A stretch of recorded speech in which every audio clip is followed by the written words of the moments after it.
जी जी, देखिए इस विषय पर भी इन्होंने कोई स्टेटमेंट नहीं दिया कि जो रीडिस्ट्रीब्यूशन की चर्चा चल रही है, ये रीडिस्ट्रीब्यूशन क्या है? ये मेरी संपत्ति को, मेरे द्वारा कमाए हुए पैसे को, मेरे द्वारा कमाई गई संपत्ति को क्यों छीन सकते हैं? किस आधार पर? कहां संविधान में मेंशन्ड है कि ये मेरी संपत्ति को छीन लेंगे और किसी अन्य व्यक्ति को दे देंगे?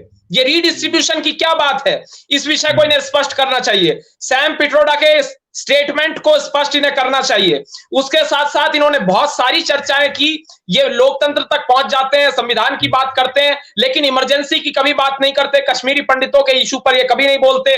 टीकालाल टपलू जी के विषय पर ये कभी नहीं बोलेंगे। पालघर के विषय पर ये कभी नहीं बोलेंगे, जहां संतों की निर्मम हत्या की जाती है, उस विषय पर ये कभी नहीं बोलेंगे। और इनके शासनकाल के दौरान वो हत्याएं होती हैं, ये उदयपुर वाले विषय पर कभी नहीं बोलेंगे, कन्हैयालाल टेलर के विषय पर कभी नहीं बोलेंगे, ये संदेश खाली के विषय पर कभी नहीं बोलेंगे, लेकिन ये महिला सुरक्षा की बात जरूर करेंगे, लेकिन महिला सुरक्षा ये कभी नहीं कर पाए। इस बात को इन्हें समझना चाहिए।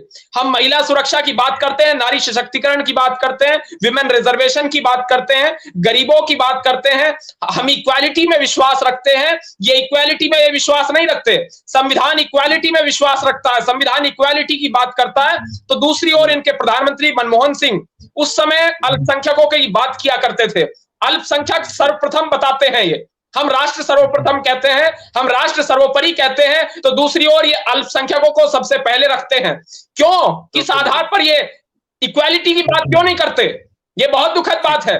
ये संविधान के विरुद्ध बयानबाजी इस प्रकार की इनके द्वारा की जाती है, उस विषय पर ये कुछ नहीं बोलेंगे। ठीक है डॉक्टर मलिक।